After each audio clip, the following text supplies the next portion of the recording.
বন্ধুরা, আমাদের পরম আরাধ্য ভগবান শ্রীকৃষ্ণ তার ভক্তদের কাছে অত্যন্ত প্রিয়। কিন্তু আপনারা কি কখনো ভেবে দেখেছেন তার সবচেয়ে প্রিয় ফল কোনটি আর কোন ফুল তার অত্যন্ত পছন্দ? আজ শ্রীকৃষ্ণের কিছু প্রিয় ফল ও প্রিয় ফুলগুলি সম্বন্ধে আজ আমরা জানব। তাহলে জেনে নেওয়া যাক। শ্রীকৃষ্ণের প্রিয় জিনিসগুলির তালিকায় রয়েছে সবার ওপরে মাখন ও মিছরি। ছোটবেলায় তিনি মাখনচোর নামেও পরিচিত ছিলেন।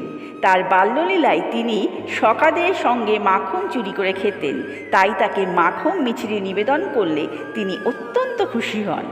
এই মাখন মিছরি তার শৈশবের সারল্য ও প্রেমের প্রতীক। ফলের মধ্যে শ্রীকৃষ্ণের আম অত্যন্ত প্রিয় ফল। সুমিষ্ট আমের ঘ্রাণ এবং স্বাদ ভগবান সানন্দে গ্রহণ করেন। কলা, আপেল, বেদানা, আঙুর এই ফলগুলো কৃষ্ণের অনেক প্রিয়। তবে সবচেয়ে গুরুত্বপূর্ণ বিষয় হলো যে ফল যেন টাটকা এবং পরিষ্কার হয়। শ্রীকৃষ্ণের কাছে কিছু ফুল এবং পাতা অত্যন্ত প্রিয় বলে মনে করা হয়।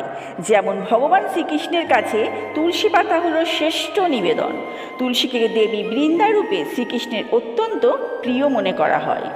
কথিত আছে তুলসী ছাড়া কৃষ্ণের ভোগ বা আরাধনা অসম্পূর্ণ থাকে, তাই কৃষ্ণকে তুলসী পাতা নিবেদন করা অত্যন্ত পুণ্যের কাজ।